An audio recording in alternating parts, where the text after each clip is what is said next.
High बंधुरा चले एसेছি आरो একটা इंडियन फुटबलेर ट्रांसफार मार्केट रिलेटेड भिडियो निये। आजकेर भिडियोते आमरा देखे नेब मोहनबागाने कि नतून हेड कोच आसছে, हाबास कि थाकছে ना এবং দিমিত্রিয়স ডায়মন্ডটেকস কোন ক্লাবে যাচ্ছে, ইস্টবেঙ্গল নাকি মুম্বাই সিটি এফসি, তাই আজকের ভিডিওতে দেখে নেব। প্রথমেই আসি ইস্টবেঙ্গল এবং দিমিত্রিয়স ডায়মন্ডটেকসকে নিয়ে, পরে মোহনবাগানকে নিয়ে আসছি। এই মুহূর্তে ট্রান্সফার মার্কেটে সবচেয়ে আলোচিত বিষয় দিমিত্রিয়স ডায়মন্ডটেকস কোন ক্লাবে যাচ্ছেন, ইস্টবেঙ্গল নাকি মুম্বাই। বন্ধুরা, দিমিত্রিয়স ডায়মন্ডটেকস একজন 31 বছর বয়সী গ্রিসের সেন্টার ফরওয়ার্ড। এই মুহূর্তে ডায়মন্ডটেকস রয়েছেন আইএসএল এর ক্লাব কেরালা ব্লাস্টার্সে। দিমিত্রিয়স ডায়মন্ডটেকসের মার্কেট ভ্যালু এই মুহূর্তে 5.6 কোটি টাকা ভারতীয় মুদ্রায়। ডায়মন্ডটেকসের এখন যে ক্লাবে যাওয়ার সম্ভাবনা সবথেকে বেশি সেটা হলো ইস্টবেঙ্গল এফসিতে। কদিন আগে মুম্বাই সিটি এফসির নাম শোনা গিয়েছিল, তবে তার নাকচ করে দিয়েছেন এক বিশিষ্ট সাংবাদিক মার্কস। তিনি তার সোশ্যাল মিডিয়া হ্যান্ডেলে লিখেছেন, আমি মনে করি না দিমিত্রিয়স ডায়মন্ডটেকস মুম্বাই সিটিতে যাবে বলে, যদি এটা ঘটে তাহলে আমি চমকে যাব। তো বন্ধুরা, এটা থেকেই বোঝা যাচ্ছে দিমিত্রিয়স ডায়মন্ডটেকস কোন ক্লাবে যাচ্ছে। ডায়মন্ডটেকস যে ইস্টবেঙ্গলে যাচ্ছে তা 70 থেকে 80% কনফার্ম। এবার দেখা যাক শেষ পর্যন্ত দিমিত্রিয়স ডায়মন্ডটেকস কোন ক্লাবে যায়। এবার আসি মোহনবাগানকে নিয়ে। বন্ধুরা, মোহনবাগান কিন্তু নতুন কোচ নিয়ে আসছে তাদের রিজার্ভ দলের জন্য। রিজার্ভ দলের জন্য বাস্তব রায়কে তারা অব্যাহতি দিচ্ছে কোচ থেকে।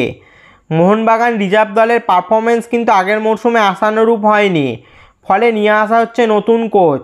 একথা নিজের সোশ্যাল মিডিয়ায় জানিয়েছেন এক নামকরা সাংবাদিক মার্কাস জানিয়েছেন দেগি কার্ডোজো মোহনবাগানের রিজার্ভ দলের কোচ হয়ে আসছেন। এই দেগি কার্ডোজো কিন্তু এফসি গোয়া ও এটিকে রিজার্ভ দলের কোচ ছিলেন আগে।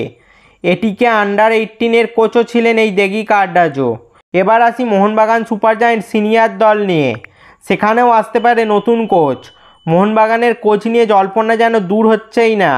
সেই সঙ্গে জল্পনা চলছে আগামী মরশুমে কি হাবাস থাকছেন মোহনবাগানের কোচ হিসেবে। হাবাসের বয়স এখন 67 বছর, অর্থাৎ প্রায় 70 ছুঁই। এই বয়সে এসে অনেকেই অবসর জীবনের কথা ভাবেন। মোহনবাগানের কোচ থাকার ক্ষেত্রে হাবাসের প্রধান বাধাই হয়ে দাঁড়াচ্ছে বয়স ও স্বাস্থ্য। এই মুহূর্তে যা আপডেট বেরিয়ে আসছে তাতে শোনা যাচ্ছে আগামী মরশুমে হয়তো নতুন কোনো কোচকে আনা হবে, তবে এখনও পর্যন্ত কোনো নাম ভেসে ওঠেনি। এখন প্রশ্ন হচ্ছে নতুন কোচ এলে হাবাসের কী ভূমিকা হবে মোহনবাগান দলে।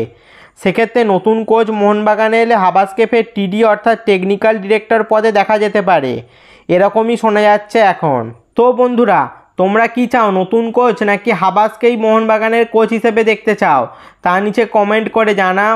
আর তোমাদের কি মনে হয় দিমিত্রিয়স ডায়মন্ডটেকস কোন ক্লাবে যাবে, ইস্টবেঙ্গল নাকি মুম্বাই, তা নিচে কমেন্টে জানাও।